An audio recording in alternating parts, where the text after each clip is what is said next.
Well, it doesn't get any better than that, does it, kids? No possible way. Not at all.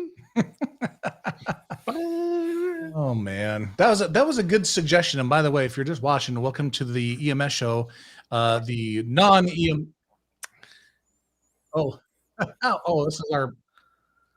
Hey, everything will be very lovely once he does not do what he did last year. But what did I do? Yeah, what exactly did he do? You know what you did, okay? Look, guys, please. I want this to be a happy team, okay? That's why we brought in Daniel. Yeah, look guys, I think we're going to have an amazing year. I want you guys to know I'm right behind you. This was not planned, by the way. And, oh, really? No. I feel very lovely. So. Yeah, I feel You good. show this whole thing? Very fit. Well, that's No, I'm not going to show the whole thing. It's a long one.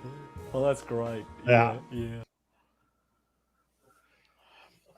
I think what threw me off is it was playing in the background. And I'm like, I panicked and I just went, oh, let's just share it because we were just talking about it before we were jumping on. Yeah, you mentioned Conor Moore and he shall appear. There you go. Exactly. So he can thank us for at least 4 more views of his video. Yes. True. Yes. It's going to be good. Well, again, like I said, welcome to the EMS show. We're not doing EMS tonight. We are talking about Formula One. And so thanks for jumping on with us. It's going to be fun. We have no idea how long this is going to go, but you are looking at 4 F1 fans, at least I'll speak for myself, relatively new over the last probably 3 years or so. And Caleb, my son, who's right there, say hi. What's up? That's my son, Caleb. Sort of got me that I remember it was as soon as the pandemic kicked off. And I was looking because, I'm not really into basketball. There wasn't some other stuff going on.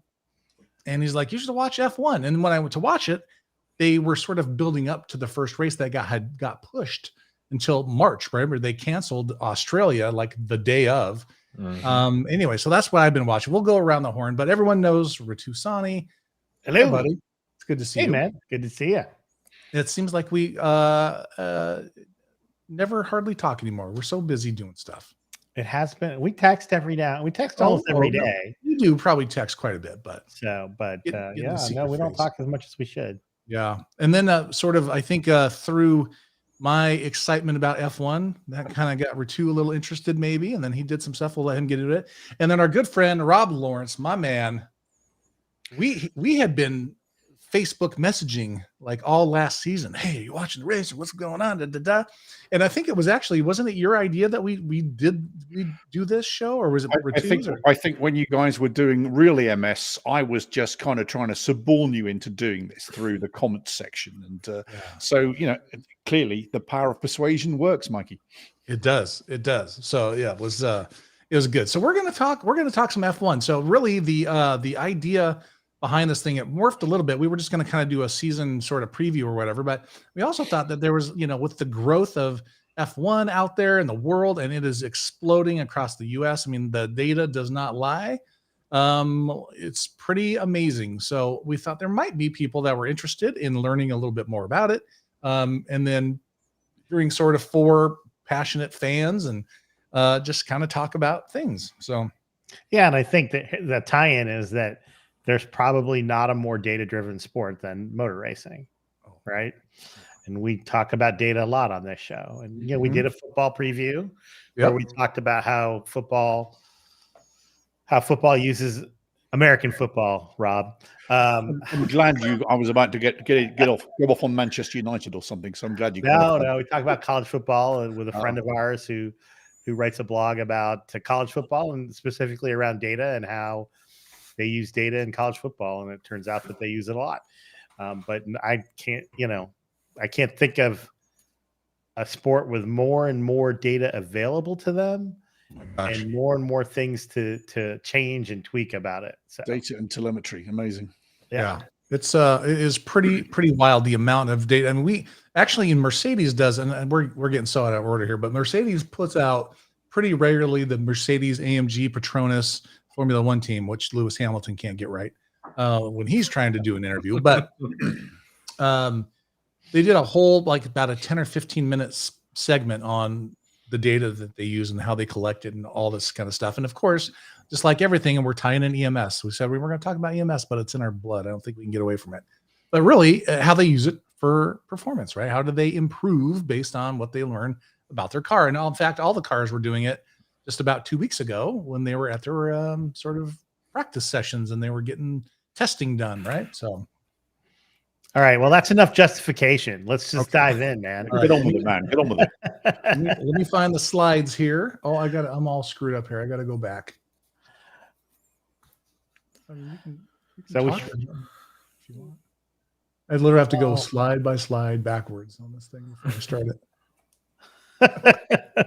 Because it's just like, I don't know what it We does were with going this. through the slides in our prep that we do before. Well, while you're doing that, I just have to, for full disclosure, when you said that Yeah. Caleb was joining us, Mike, I thought we were going to be talking about Clarkson's farm, but Right. different spelling, right?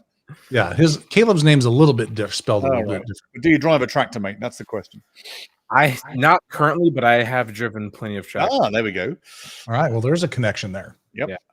All right, so like I mentioned, we really wanted this to kind of be for the brand new or the casual fan that maybe just enjoys this sport as much as we do. So, and I think this might be the first time maybe once or twice we've had slides. Ritu, not very often do we have Not very often. slides. And we got to remember that we do have people listening as a podcast. So- Exactly. And so if you're listening to this, you will probably not enjoy it as much, although it'll be okay, but there's going to be a lot more visual. It'll be good. If you're listening, the red car is actually behind the blue car. So just so you know.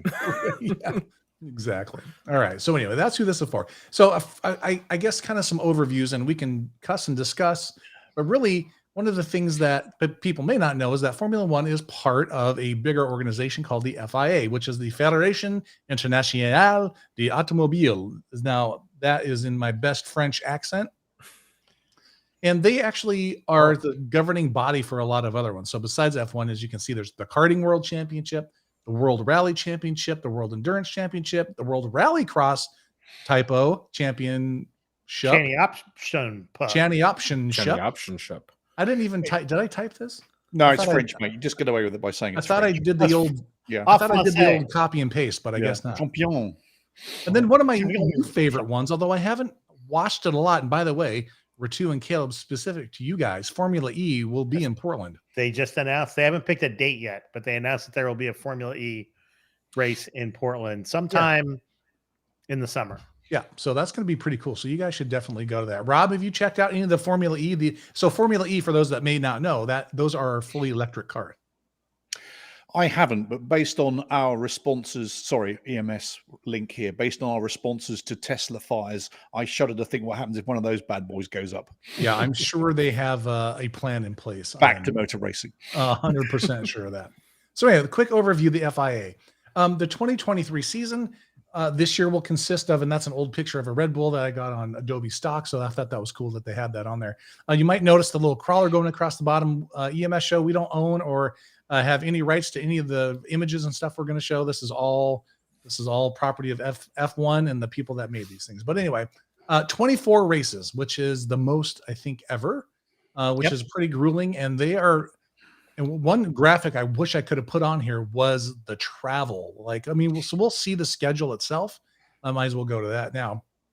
But they travel all over the world, and I actually had this written out somewhere, but I don't know what I did with it. But there is something like 11 or 12 countries, no, five continents.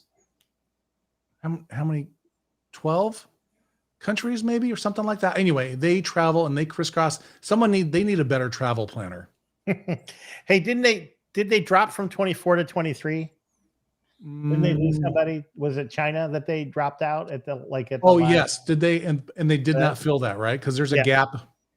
Yeah, they didn't fill it. So they were 24. Now there's only 23 races. Yeah. So in addition to your data and your telemetry, you can now add logistics to the things they have to get on and do. It's pretty amazing if you've never seen. They have 2 or 3 full sets of everything, and they leapfrog those things all over the world, right? So like this weekend they're in Saudi Arabia, But last weekend they shipped all their stuff to Australia, and then when they pack up Saudi Arabia, that goes to Miami, and then the third one they got goes to Azerbaijan, and then they just constantly rotate these things because if you think of that, logistics, holy crap, it's unbelievable. So I think they're trying to figure out a better way to travel. I know I've been seeing things on Twitter about that, like maybe if you think about just North America, right? We've got USGP, Miami, we got Vegas, which we'll talk about. We've got Canada, we've got Mexico. They should really sort of like have the North American, I don't know, stint, right? And kind of do all those and then kind of move back or whatever. It's just like, it makes no No, sense. they go like from Spain to Montreal to Austria, right? Yeah. And I mean, they do. I mean, at least they're like Austin, Mexico City, Brazil, Vegas. So they're kind of on this hemisphere. Yeah. But even, Brazil's pretty far from Mexico City. And it may well have a lot to do with contracting. For example, I know we're going to talk about Vegas in a minute, but literally Vegas has just signed a 10-year deal to have the Grand Prix the week before Thanksgiving for the next 10 years. And so if you then go and chop and change and everything, then a lot of these places are probably tied in. And so they're having to work around it. Even that means going to Australia one week and then back to Sao Paulo and then up to wherever. Yeah. Yeah. That makes a lot of sense, and this complicates everything, right? Like, so, Oh, right. So Caleb, what race are you looking forward to the most? Give me your top two. Obviously the USGP, because Why? obviously well, we're gonna be there, so there's no other better race to go to or watch, obviously. And it's everyone's favorite, but it's always Monaco. But I think that's more because of the history of like how long we've been going to Monaco for, and you know, all the attention that race in particular draws in the most attention because it's rich city, rich atmosphere, celebrities from all over crowd in. It's one of the best. It's sort of a boring race because It's like world. Don't they call it like the world's most expensive parade? Yeah. Yes, they do. But yeah, that's just the history behind it, I think, is what makes that race stand out. Yeah. That's pretty good. How about you, Rob? What are your top two? Well, we'll talk about Vegas later. So therefore, my top two obviously has to be Silverstone, the British Grand Prix, because it's just been there forever, and of course, iconically and classically, Monaco, because it's racing around the backs. It's a backstreet drag race, and it's just been there forever. But it is Formula. It's what Formula One's all about. You talked about the glamour and we talked about the pit walks that are happening with the A-list celebs here in the United States. Well, European kings, queens, princes, and old money are hanging out in Monaco, and so that's the kind of the classic Formula One of this year, last year, and yesteryear. Yeah. I mean, I think you nailed it. It's by the way, if you're watching, I see there's a few people. What's your favorite race? Throw it in there, right? Throw it in there and throw it in the chat. I'd love to hear. Ritu, what about you? Well, the Indy 500. Oh wait, no, that's not. Never mind.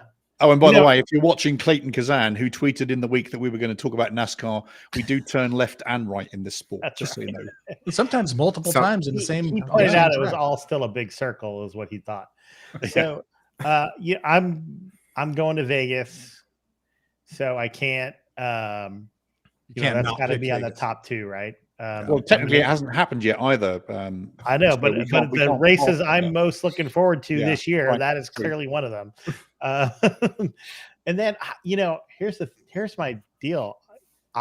We got into this sport last year, so we haven't even watched a full season. So I don't know yet. I don't know what there are things that I like about a lot of the different courses. I think, last year was their first year in Miami. I watched Miami last year.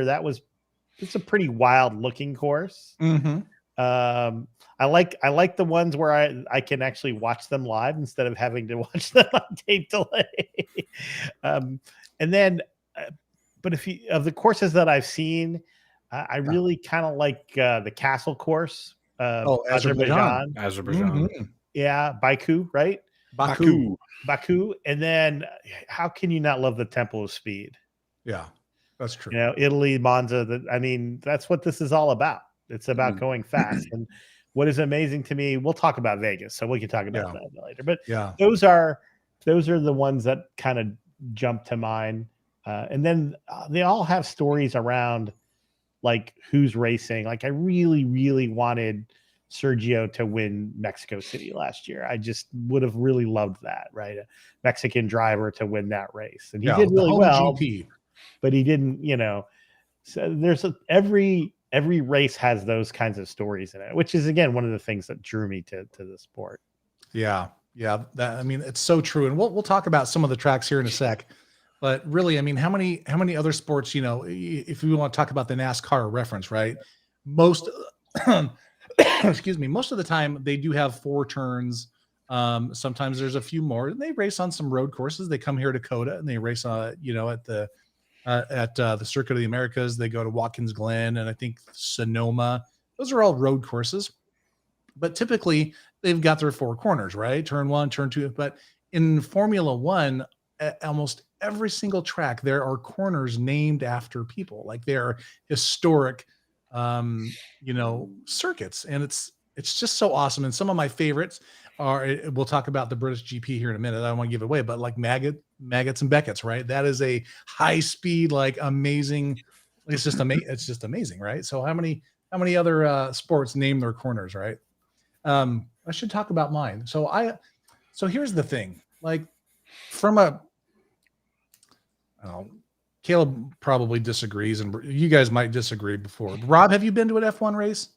I have. I'm delighted to say. I obviously Silverstone, Spa for the Belgian Grand Prix, wow. and bizarrely, I got stuck on a plane in Sao Paulo once, and not stuck. The plane broke down, and then they offered us tickets to go to and the next day happened to be the Sao Paulo Grand Prix in the wettest year they've ever had. Oh, geez.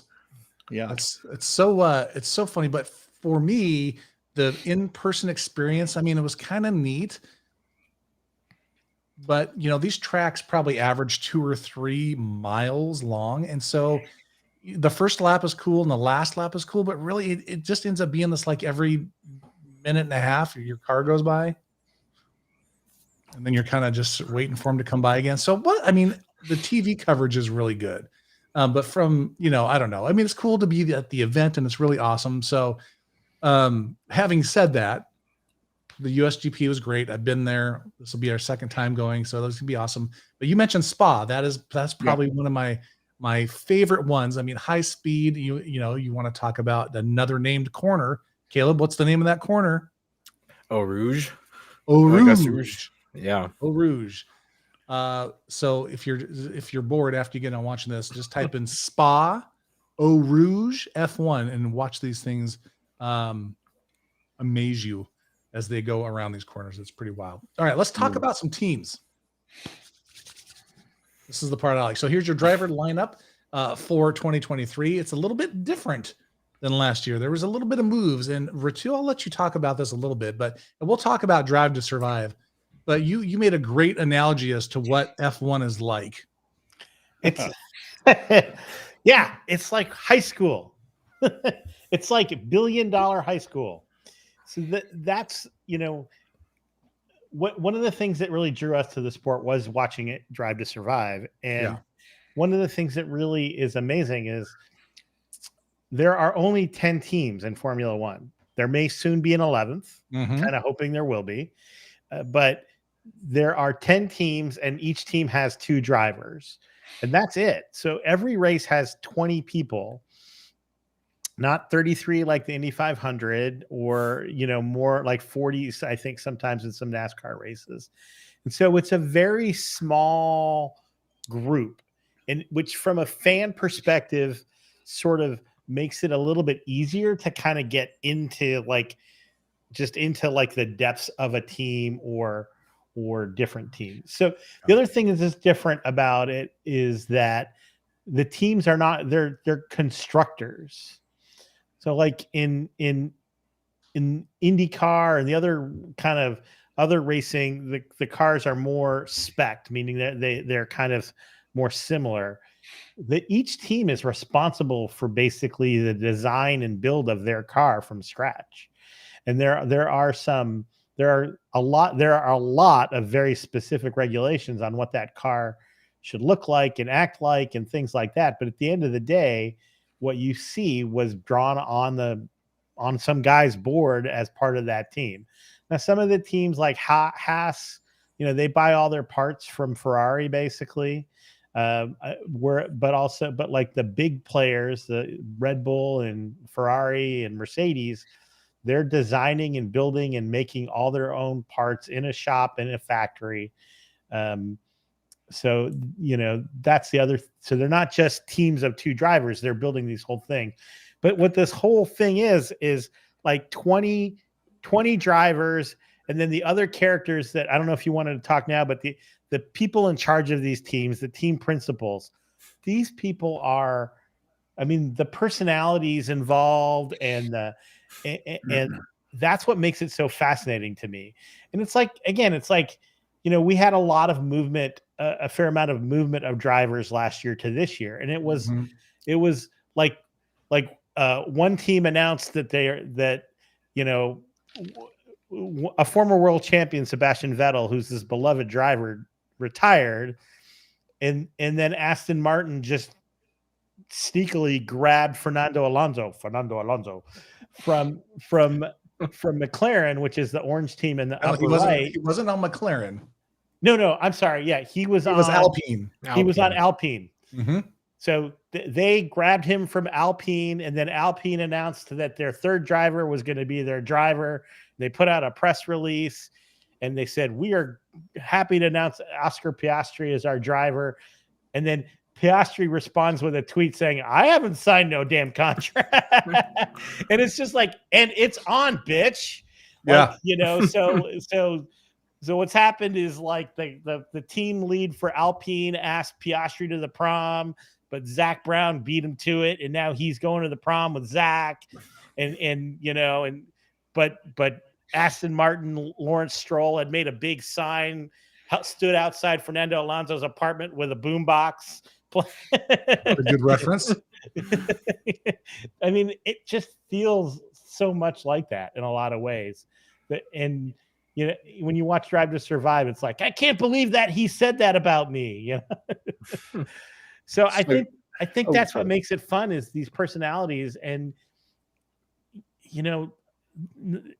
top to bottom, I think almost every driver this year has some kind of interesting story, whether it's a story of redemption, like if you're Nico Hulkenberg, it's a story of being the first American driver in a long, long time, and Logan Sargent.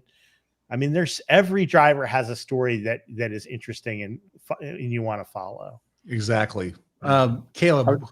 Oh, sorry. Go ahead. No, I was going to say, just to talk about the principles, of course, they're characters. And if you watch them on TV, of course, they come across as great characters.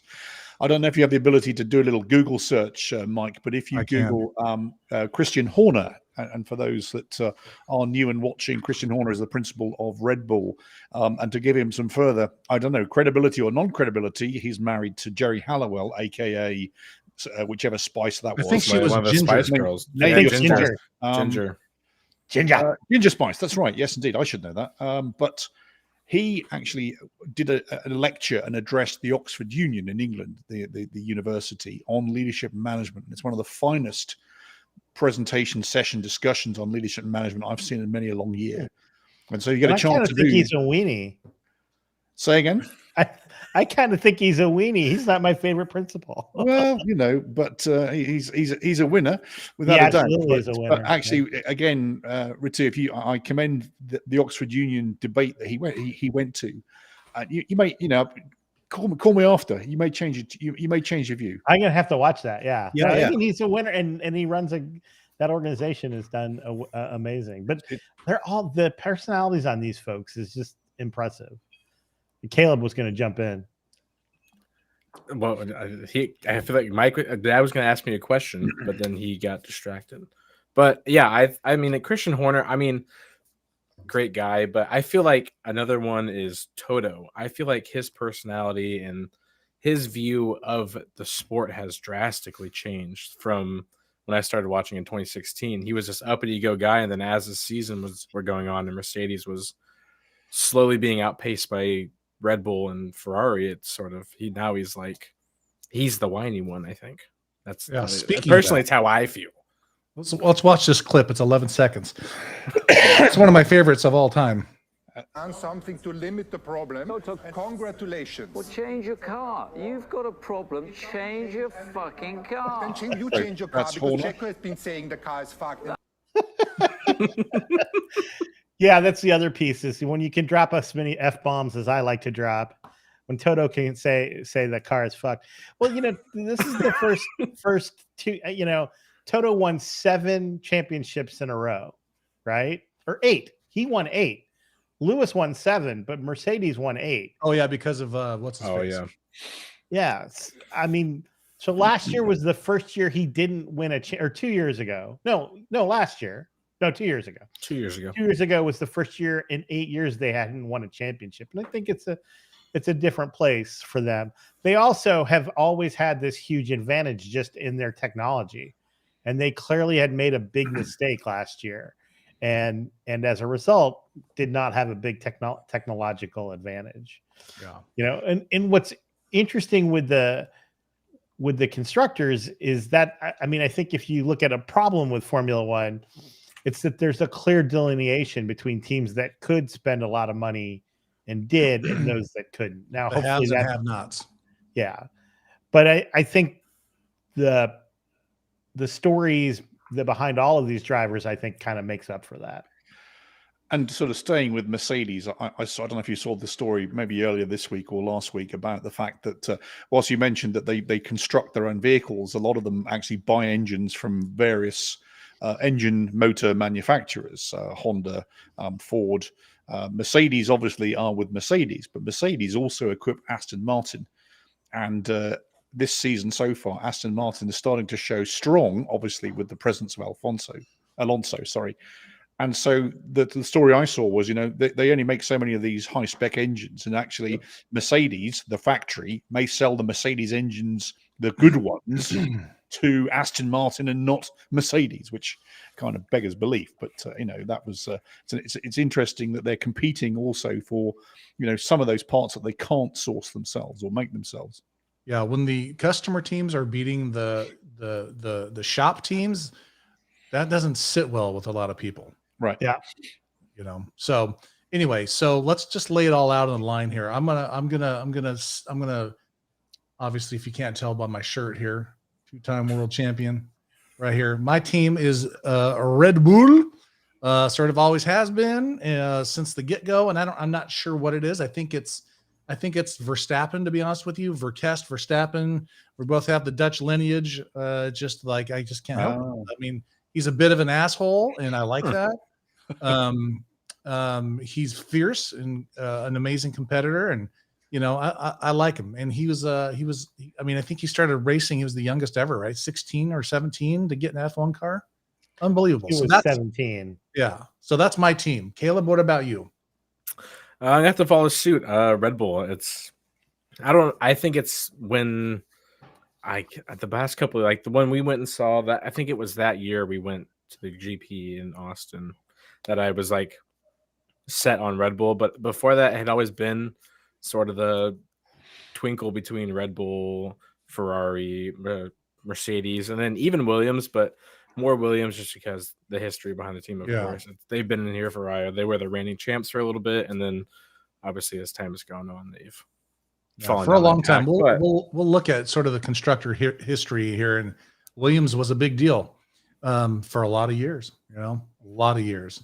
And by the way, I like the earliest versions of Drive to Survive when Claire Williams was sort of the team principal at Williams. Yeah. What a peach. I mean, that gal was put together, professional, funny, I think she sort of got pushed out of there a little bit, but anyway, she was. I like her a lot. Rob, what about you? What's we didn't do the origin stories, and this kind of I just need to take you back a few years because, of course, it's quintessentially British to be a Formula One fan. Because back in the day, on the Saturday afternoon, the family sat down and watched football, aka soccer, and on a Sunday afternoon on the 3-channel television, we sat down and watched the Grand Prix. Okay, and so therefore, I've been watching this for years. But to your point, Mike, I mean, my back in the day team was Williams when Frank or Sir Frank Williams was the team principal.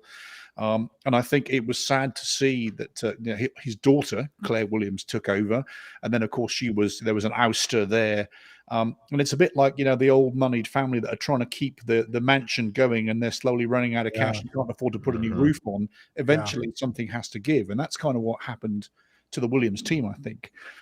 So that was yesteryear, but I'm with you. Actually, I'm a Red Bull fan because actually, it's got a strong, even though it's an Austrian team with Dutch and Mexican drivers. Most of the engineers are British. They're based in the UK. They have a British team principal. It is essentially a British team as well, and so I'm a Red Bull guy. Yeah, and I left Vertu to the end because I know he's gonna sit here and be a fence sitter because he just loves everybody. I And love everybody. oh gosh, and I can't really, I can't find a team. So anyway, I'm just gonna put him on the line here and see what he says. See if I I'm hope right. everyone has fun. That's right. Everybody gets a trophy at the end. So I will tell you this: I am not Team Red Bull. They are not my favorite team, but I can tell. But it's because we just really got into it in the last 2 years, and they've been winning everything since we started watching. Yeah. So I would wonder if we got into it like 5 years ago, if we would have hated Mercedes, right? Team haircut. Shut up. I got my hair cut yesterday, by the way. Looks good. Looks good. Yeah. So, so I think that's part of it. Like I haven't found Red Bull to be particularly a compelling story. If you ask me like which car, I would love to see Ferrari do well. Ferrari's an interesting story because they're such a fucking clowns. I mean, they have a power unit and a car that could probably contend with Red Bull, but they just shoot themselves in the foot all the time. I was going to say, to translate into English, they are their own worst enemy. But oh my god, so if you ask me who I would root for to win, I'm a big Toto Wolff fan too. I love Toto Wolff. His wife is pretty awesome too. Yeah, she's got a big new job as well. Yeah, yes, she does. She's running the new women's Formula W Series. The W Series. The women's series last year was called Formula W, but this is a new one. But so, I like Toto Wolff a lot. I have tons of respect for Lewis Hamilton. So I really like him. If you ask me who I root for the most in secret, it's Haas. Yeah. I love Gunther Steiner, their owner, their team principal. I would love to have drinks with that dude.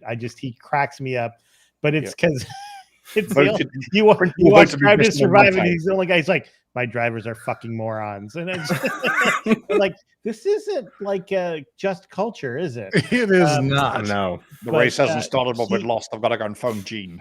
Yeah. So he cracks me up, and then Haas is an American-owned team, so I've got to give them some props and try to root for them there. So I would say if you made me pick somebody right now, I would still go with Ferrari. Mostly, I just want to see somebody challenge. The problem is I think Max Verstappen is fantastic. So even with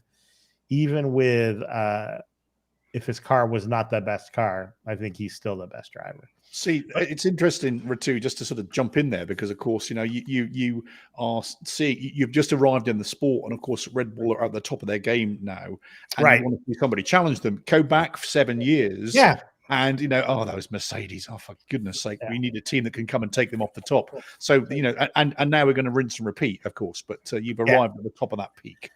But the best line I ever heard in Drive to Survive was when they asked the now former principal of Ferrari, Mario Bonatti. If you ask a kid to draw a race car, it's going to be red. And I'm like, oh my God, he's right.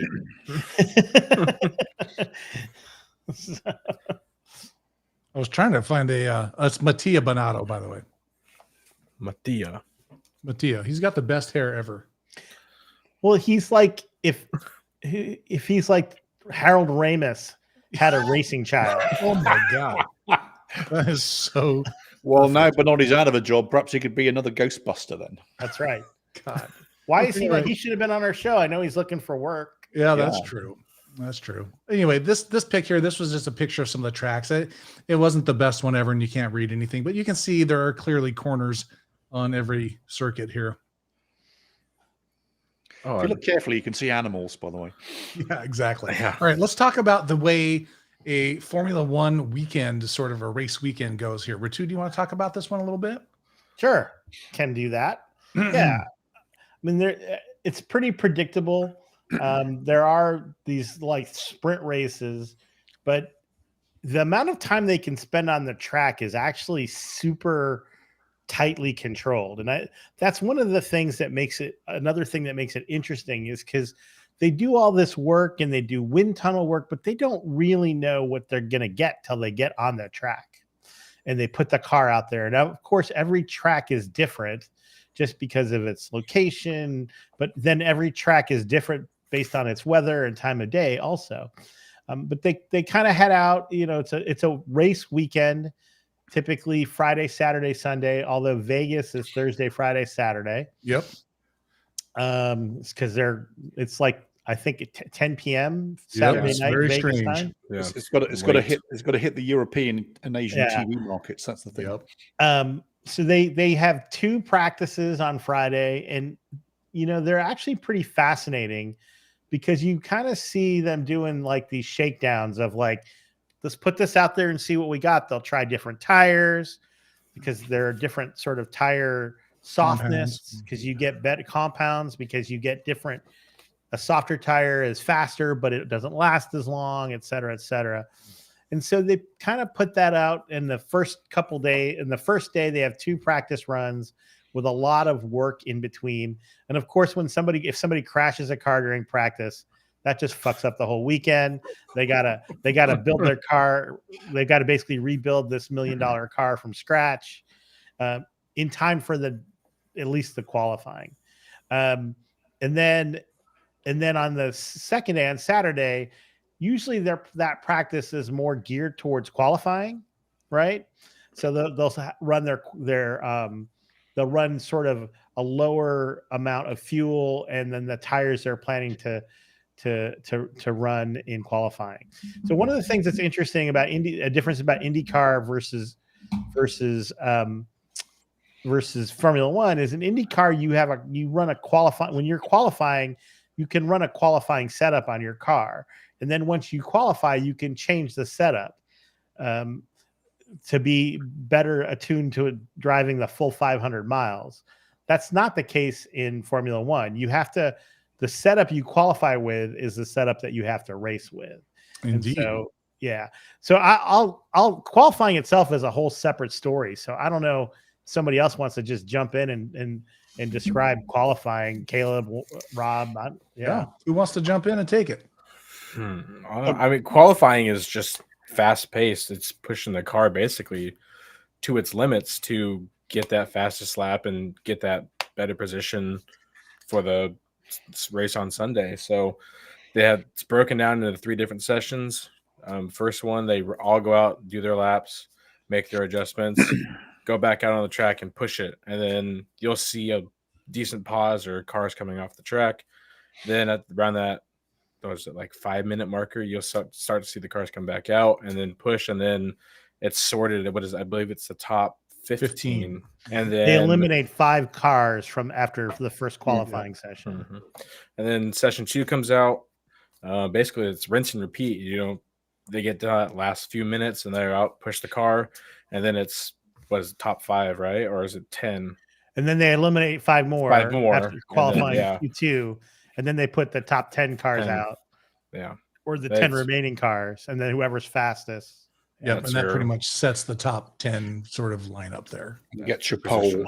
Yep. Get the old pole position there.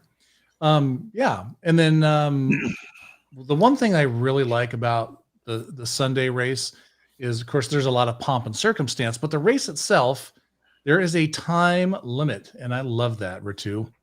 Yeah. 2 hours. Yeah, that's it. It's actually, is it 2 hours or is it 90 minutes? I thought maybe it is 2 hours. I think it's 90 minutes. I think it's 90 minutes. Yeah. Okay. Yeah, 90 minutes. That's it. So, like, that's it. Like, it's like, no, don't get me wrong. There can be red flags and it can last 3 hours, but like the race itself, normally 90 minutes, which is pretty cool. All right. So let's talk about, I just want to run through and talk about a sprint weekend, which is a little bit different. And I'm super excited that we're going to COTA, because COTA at the USGP is a sprint race weekend. So it's a little bit weird. And basically what they do is they run like a half distance. Maybe it's not even half distance, but they run basically 100 kilometers for a race. So they'll do FP1 Friday and then they qualify. So you can see on the normal weekend, qualification is for the next day, but on sprint weekends, they do FP1. So they get an hour of practice, then they actually qualify, and that qualification sets the race lineup for the sprint race. So it's however they finish in qualifying is for the sprint race. And then however they finish in the sprint race is the lineup they use to start the actual race on Sunday. Right. So it's pretty wild. So I'm pretty excited that we're going to get to see basically another, what amounts to like another race. And there's been some controversy about, sprint weekends. Rob, I'm curious what your thoughts are. Do you think it adds to the sport? Do you think it takes away? I mean, there's certainly a cost associated with it. And, the fans and now the TV audience want their money's worth, right? And so, we'll talk about ticket prices in a minute, but if you've paid for the full package, you want the full deal. And so that certainly adds to the excitement. It gives you a chance to see them actually competing against each other. As you said, the main race, the main Grand Prix race is only, so long. And so therefore, as a fan, I want to see more. And so this is giving me, the fan, what I want. Yeah. And that goes back to a little bit about maybe my experience with that. If you think of, I'm not trying to dish on this like sport that I love, but like from a in-person perspective, right? Think of when we came to the USGP, whatever it was in 2021, right? So we traveled from Oregon, or Caleb came from Kentucky. So we have travel days and costs associated. Then you've got your ticket to get in, which we'll talk a little bit about when we talk about USG. I'll just tell you, USG, I think we paid $400 each for the general admission. So that's no seats. That's just wander around and find a spot in the grass, which was fine. And then you've got Friday, right? So we left Jeff Jarvis's house about 4 a.m, something like that. Yeah, it was Pretty early. Yeah, it was early. Yeah. Traveled down, found a parking spot, did the whole 9. Waited till whatever time it was, probably 11 o'clock for FP1. So we're hanging around, like waiting to get in, and then we're trying to find somewhere to sit. Then their cars are out for an hour. Then there's nothing for like 2 hours. Then they were out for an hour. And by 3 o'clock, we've only seen the cars for a total of, and it's not even 2 hours. The session's an hour long, but you might only see a car once or twice or 3 times during that time, right? Basically what Vertu was saying. And then that's it. And then you come back for Saturday, and it's essentially the same thing. Qualifying is about an hour, give or take red flags and whatever else. So your time being exposed to like this thing you want to see, for the amount of time and effort and money that's put into it, like your return on that, it seems like it's just not awesome. Right, which is why it's been set up to become a TV sport. I mean, the amount of cameras that they're obliged to have fitted into the cars, the amount of coverage that they now have, sets us up and suits us for television. We dissed NASCAR before, but actually I can still sit, RIR back in the day, Richmond International Raceway, and watch every lap, every car, and just get dizzy. Of course, here it's and then when's the next one? Was that a good impression of the car, by the way? It was a very good impression. Yeah, that was. Here's my impression of a Formula E car. Actually, that's not true. They They sound like they're whining when they take off. But I think so. It's 2 hours. The race is designed to last 90 minutes, but that would be without any yellow flags. But the time limit is 2 hours. Oh, okay, perfect. But the other thing that they have to have at least the sprint race is set up so there's no pit stops. That's why it's kind of called a sprint. Yeah. Whereas a regular race, they're going to have at least 1 and usually 2 pit stops, sometimes 3 if you get the right timed safety car. So that's the key difference is that's why they call it a sprint. You just go out and run and don't have to come back in. And if you do it, it's a bad thing. And in F1, they don't refuel. You have to. They come in for tire changes, which is why the pit stops are ridiculously fast, like Yeah. 3 seconds. Yeah, I think it's Red Bull. What 2.3, 2.2 is the fastest. 2.2 seconds. Pretty wild. Yeah. That's quick. Yeah, it's pretty fast. Just a couple of things also. So you've probably, if you've watched NASCAR or other stuff, you've probably heard of a pace car. They do sort of essentially have kind of a pace car sort of a thing, but it's called a safety car in Formula One. And there's two constructors. There was, for the longest time, it was just a Mercedes that was out there, which is the car on the left, the red one. But Aston Martin threw their old hat in the ring there a couple of years ago. And so they both have safety cars. They have very specific drivers. They have the same driver every single time as the safety car driver. And then there's also an assistant that goes with him. And then there's also a medical car, which actually follows the cars around on the first lap. Thank God they did that. Harken back to, again, was that Bahrain or was that Abu Dhabi? Where was Grosjean's wreck? It was Bahrain. Yeah.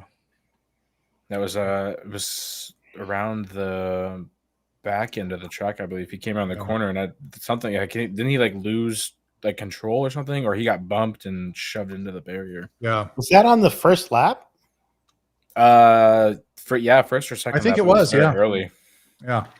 It's probably the second most spectacular crash in recent years, apart from Grosjean Yu, who did that amazing cartwheel, gosh. or whatever you describe it, into the fence. But Yeah, that again, was pretty. Newbies, go and look it all up online. Yeah, exactly. Pretty wild stuff.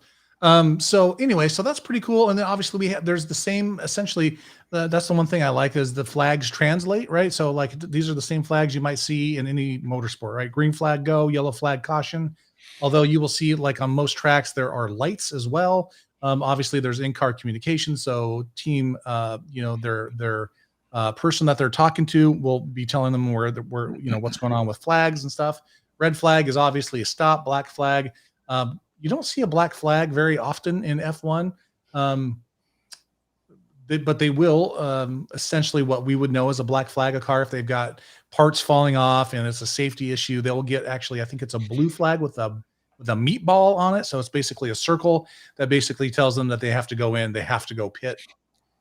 You'll see a blue flag, which you will see there for passing. So if you are a what they would call a back marker and you're kind of in the way, they will blue flag you out of the way. And actually, even on the displays on the track, it'll say, 23 with a blue. So if your car 23, that means you need to kind of get out of the way so no one's in your way.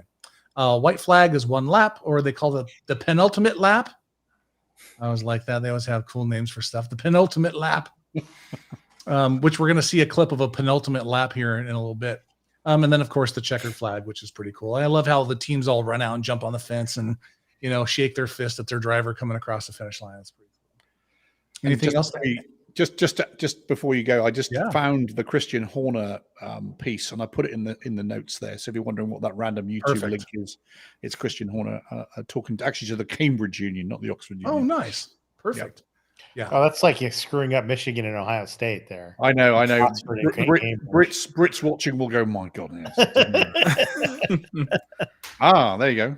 All right. So why don't Vegas, you baby. walk us through what we're looking at here? Rob? So we're going to come on to talk about the new kid on the block, or the new block with the kids on, and that's this year's inaugural Las Vegas Formula One Grand Prix. It's taking place the week before Thanksgiving, and indeed Vegas has just signed a 10-year deal to deliver the Formula One Grand Prix the week before Thanksgiving for the next 10 years. Unbelievable.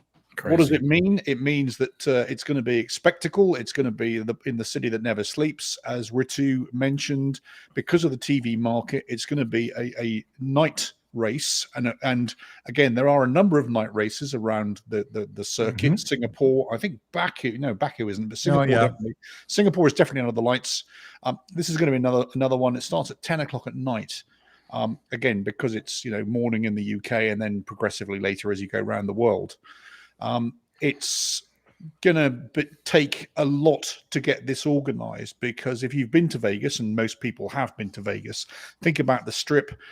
It's going to run from Sands, which is just where the Venetian is, up to opposite the Cosmopolitan, then go around Koval Lane to the new pit area that they're building, which you're looking at there. There you go. There's the circuit, and also circle around the brand new MSG, which isn't named after a food additive. It's the MSG, which is Madison Square Garden Sphere, which is being built, and that's being completed just in time for the start of the Grand Prix. By the way, U2 are going to be the opening act. That's just been announced, and it's for the sphere, for the sphere. For the sphere.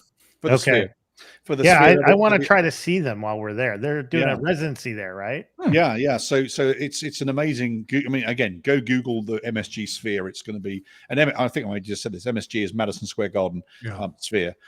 So that's exciting. But if you're a Vegas resident, then the preparation for this is going to be enormous.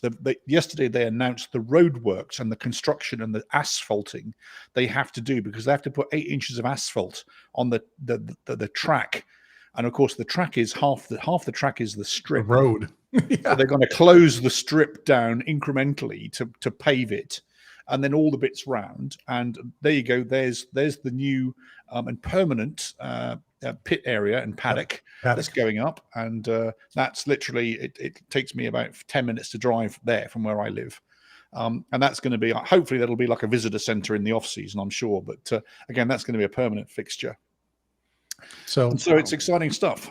It is super exciting. So this is a render that just came out the other day. This is going to be sort of the starting. You can see these. Well, I'm trying to point to it with my thing, but that ain't going to work. But you can obviously see the little in the middle, the sort of the horseshoe shape. That's where the cars start. They get them all lined up, and Ritu is sitting right in here somewhere. Are you not in the main grandstands right here? No. Oh, you're not. We are not there. Go back to the layout. Back to the map. So if you look at turn 12, yep, which is here on the left, lower left. And then you see how that's got that real long straightaway. Mm-hmm. And then if you look at the very end of that straightaway, you'll see the Bellagio fountain on the right, and the Paris Hotel Paris. Yeah. Oh yes. So the Bellagio is building a grandstand in front of the fountain, and so our seats are at the end of that front straight. Oh, so I'm really hoping it's going to be some peak speed and then some good braking and passing in that location.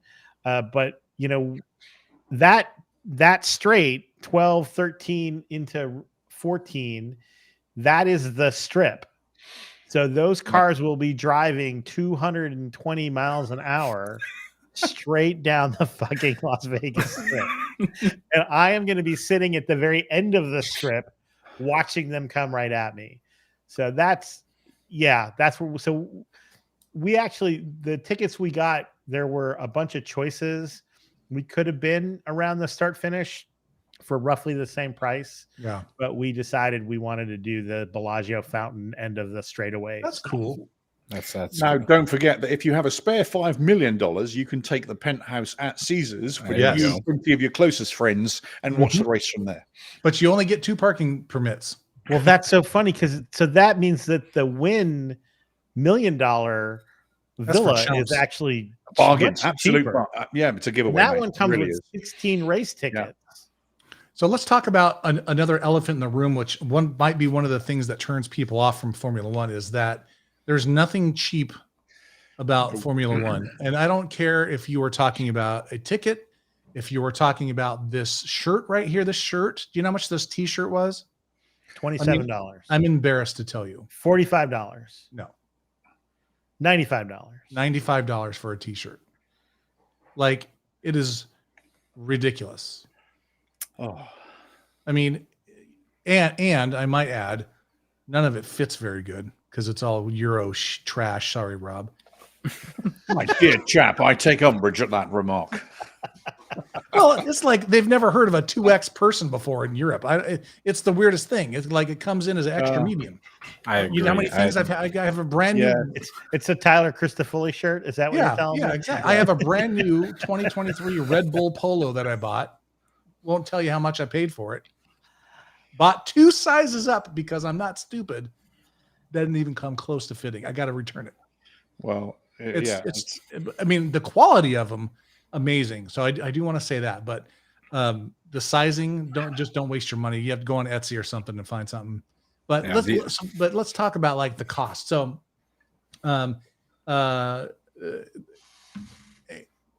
especially the United States races. Now, I can't speak to the British Grand Prix at Silverstone. I can't speak to Spa. I can't speak to any of these other races, but I have a feeling that they're probably not as expensive as the races here in the US. And the Las Vegas Grand Prix has certainly set sort of a new standard for what feels dirty to me. somebody I am. reported that if you're a Vegasite and you take a sort of a mid-range ticket at, $2,500, you can actually get to the Monaco Grand Prix for cheaper. I believe that. Yeah, the Michigan Alumni Association has a Monaco alumni trip that's less than I think we're paying to Right. go to Vegas. Right. What are you doing? I was just making sure I heard what you said right. We could go to Monaco? We not this year because it's the same weekend as my daughter's graduation. But in further years, we could look at Yeah, they have a Monaco trip for like, yeah, it's about it. It's similar to what Vegas is costing. Interesting. Anyway, so yes, it's expensive. I'll tell you that I'm saying we like I have a mouse in my pocket. I paid for my ticket and Caleb's ticket about, I think, $1,000 for Circuit of the Americas, which we'll talk about here in a second. So, and that is actually for grandstands. One of the grandstands turned 19, which we'll show you in a second here. But so it's pretty expensive. I mean, God, you got to factor in travel. There's no travel for me this time, which is good, but it's pretty wild. I just don't get it. Yeah, it's We pretty have wild. the discussion here about ticket prices, and if it's one of those things where you want to experience the spectacle, Oh yes, where you want to just be a part of it, where you want to just roam around and just enjoy it, yes, then you can probably justify the price. yeah. Oh, 100%. And then thereafter, unless you are, you've got some sort of corporate connection, or you've got, go down another rabbit hole. Las Vegas Council the Las Vegas Tourist Board just voted, I think, $17 million out of the general fund to purchase tickets to give away to vendors of, conference organizers, Yeah. businesses, to give them away in order to attract further business. So unless you can get in on that, so I think the spectacle is a good thing. But buying your ESPN Sports Pass might be the best thing to see the full race in the future. Yeah. And by the way, just a quick shout out to F1 TV. Great coverage, great app, $10 a month. Every race, they do so many extra little things. It's pretty cool. All right. So Silverstone, Yes. amazing. Steeped in tradition.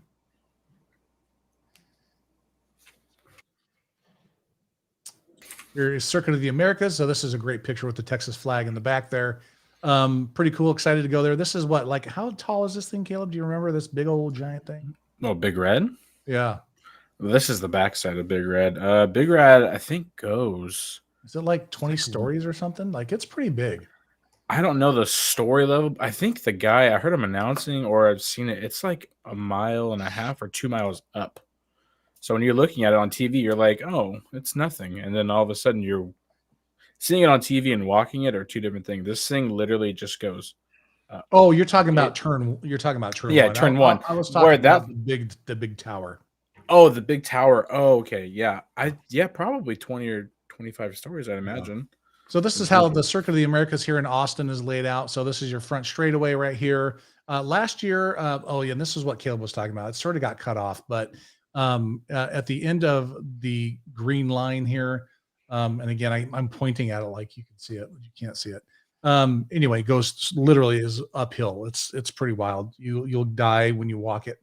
We sat at turn 11. It was pretty cool. This year we're sitting at turn 19. So the cool thing is the way the undulation of the track happens, we'll be able to see a lot. We won't be able to see the front straightaway because the paddock's right here, but we'll get to see all this kind of stuff here. A lot of good battles and passing happens right in this area. So that's pretty cool. All right. So there's two trophies. I'm sort of speeding along a little bit because I know Rob's got to jump off here pretty quick. But there's a driver's championship and a constructor's championship. So obviously the driver with the most points gets to win the drivers, and then the constructor gets a separate trophy, which is pretty cool. We're going to jump into sort of some of the how you get points and all that stuff. But basically, the higher you place in a race, the more points you get. And then that same goes with the constructors, right? So you could win a driver's championship like Max Verstappen did in 21, but yet Mercedes had more constructors points because I think they won more races as a team, right? So you get points as a team. Yeah, so that's pretty sweet.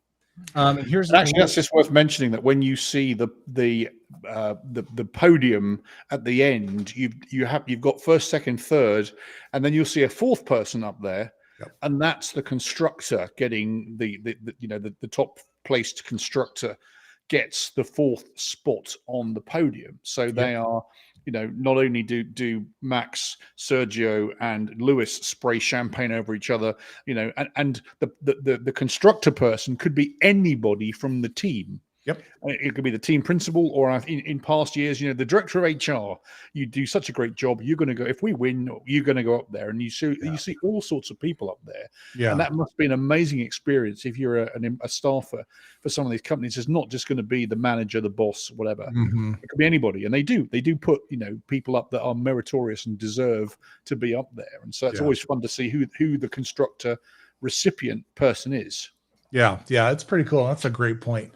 And at COTA, the last 2 years, Shaq has handed out the trophies, which is pretty damn hilarious if you Google Shaq in F1.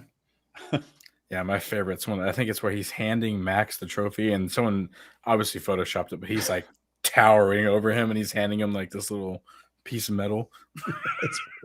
It's pretty funny. These are your constructors. This is kind of the history of the Constructor Championship. And you can see that the big W's on there. Again, I'm pointing to it like you can see it, which you cannot. And if you're listening, you won't be able to see it. But Williams was an early adopter, kicking ass. You can see Ferrari had their times in the late 90s. Then it was sort of the Red Bull Mercedes show for quite a while. And like Virtue mentioned, from 2014 to 2021, it was all Merc. Pretty awesome. Right, and that just really reflects what I was talking about before, Mike, that, my youth in the late 70s, early 80s, Williams were the dominant force. Yeah.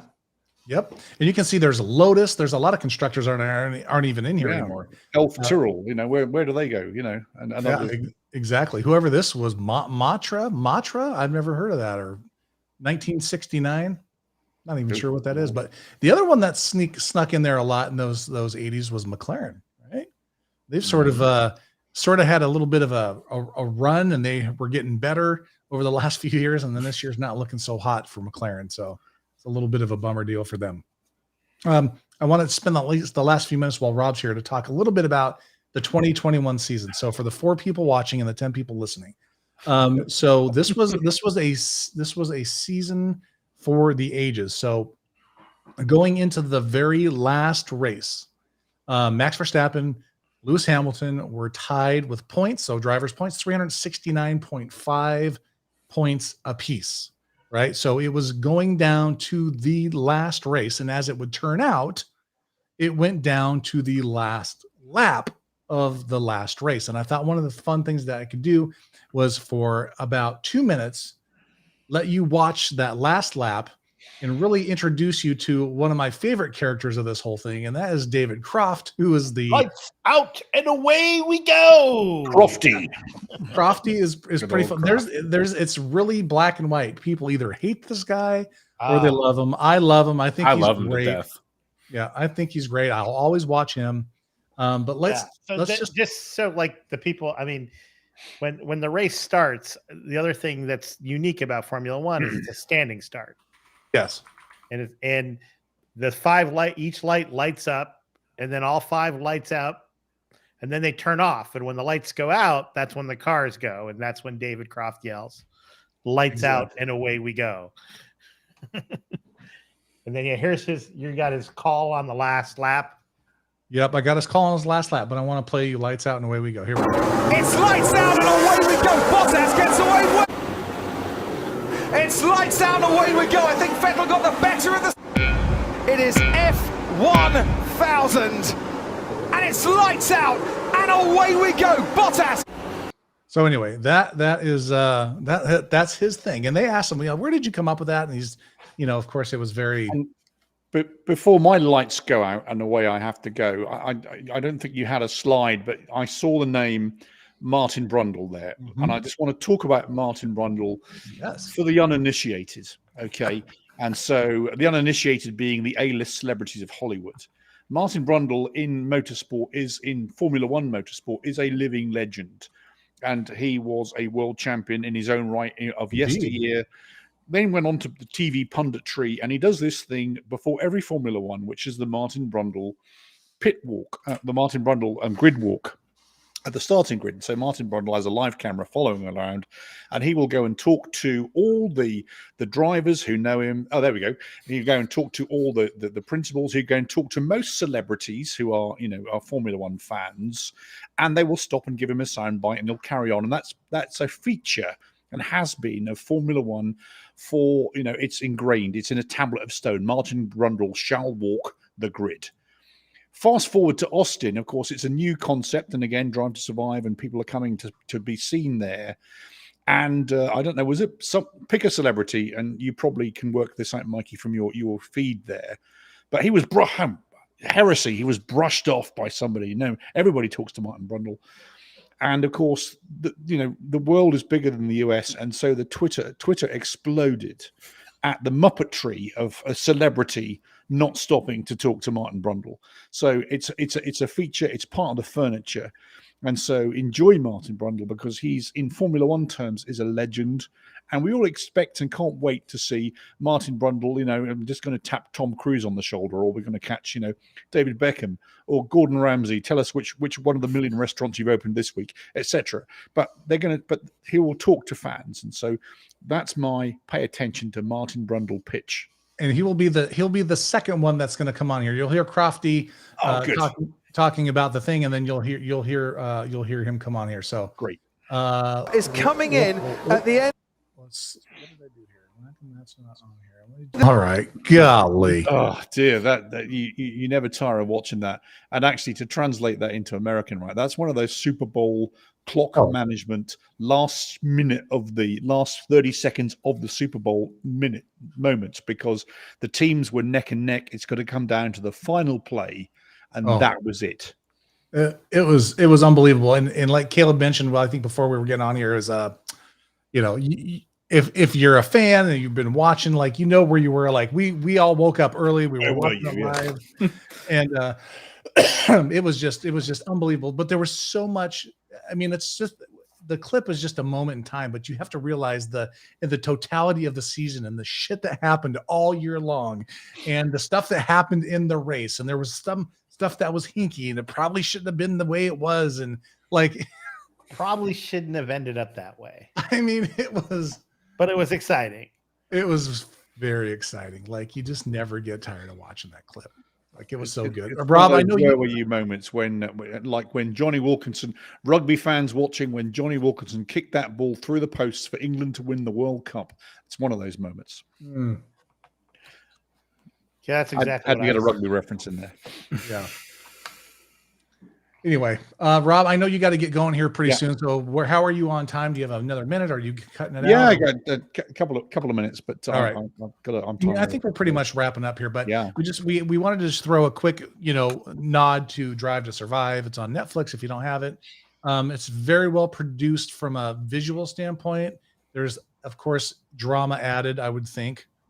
But you really get a little bit of a sneak peek behind. I love the opening sequence of this year's season 5 with Mattia and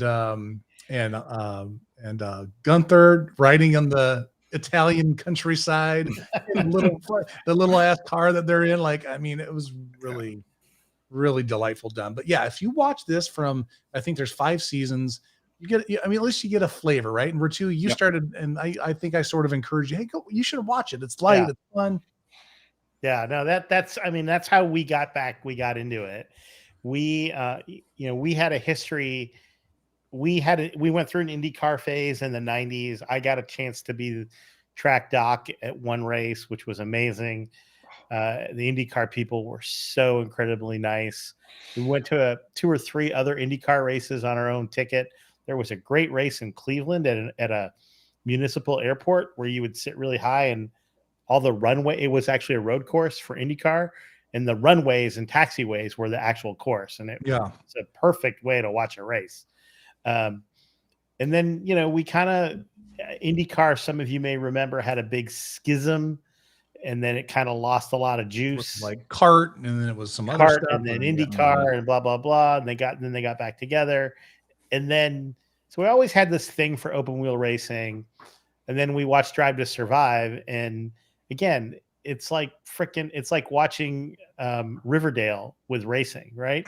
It's a teen high school soap opera with literally billions of dollars on the line. But again, the personalities were really what drew us into it. And yes, I'm sure it's quite dramatized for Drive to Survive, but I mean, Daniel Ricciardo is just freaking gold on a camera. And all of them are just really pretty amazing. And like I said, Gunther Steiner has become a star in his own right, the team principal for Haas, because he's so entertaining. So it's a good way to get into it. And I think it's a different way to approach a sport, because it's the competition, of course, is important and key, but you get more interested in the people and their stories, which I think is what sells life in general, people and stories, much more so than anything else. And actually the stories, just to jump in on that, how do you become a Formula One driver? Well, your father has to own the team. That helps. That helps. If you're an Aston Martin. Or, of course, you then go through, or you have to have, your father was the world champion, like Schumacher, or a Formula One racer like Verstappen. Of course, we talked about Max Verstappen tonight. Of course, his father was, again, back in my day, Jos Verstappen was another Formula One driver. But people like Hamilton came from a working class, I don't know what the American equivalent of that is, working class, right? Yeah. Background, whose father just saved every last penny to put him in a kart. And every Saturday would take him to the local kart track where he went through, the levels of karting to become the British national kart champion, to then get on to Formula 3, 2, and 1. And so you can work your way through the system to become that, to get that. So that's how they end up there. Yeah, and we could talk for a long time about Lewis Hamilton and the tribulations he went through as a as a black kid trying to come up through this non-diverse world, and his dad's digging out other teams' tires out of the trash and fixing them so his kid would have some tires. And anyway, it's a whole amazing story that if he actually just did his first podcast, actual like full on as a guest podcast, and if we weren't under pressure to find it, I would tell you what it was called, but I cannot remember off the top of my head. But anyway, really good. You should definitely check it out. I just Googled it. And he's one of the reasons why we root for Mercedes. I mean, I get it. People say he's whiny at times, but I think every single one of these drivers is whiny. Yeah, they all are. Max Verstappen, when he's not winning, he's a whiny baby. So sometimes even when he's winning, he's a little bitch. So because you're one of the top 20 drivers in the universe, and they're used to winning. So I get it. But his story and Hamilton's story and the impact he's giving back, he always brings kids to the track. He always brings a diverse group of kids. So, it's great that for some of these kids, hey, there's a guy who looks like me that's doing this. And that I think he's a pretty amazing human. Yeah, it was the Jay Shetty podcast he was on. I'll put a link in the chat. Shetty, there we go. Yeah. Listen, Anyway. boys, I've got to drop. I've got to go and do a quick task here. But it's been an absolute pleasure to be here with you and to talk about something that isn't EMS and to talk about one of my, viewer enjoyment and passion. So thank you so much for setting this up, Mike. Yeah, absolutely. Thanks for coming on. I appreciate it. And I think really with that, let's just get on out of here. So on behalf of Dr. Ritu Sani, Rob Lawrence, Mike Verkest, my son Caleb Verkest, thanks for jumping on. Thanks for listening to the EMS show on our non-EMS edition. And we will see you on the next episode. You guys all have a great night. We'll see ya. Thanks, everybody.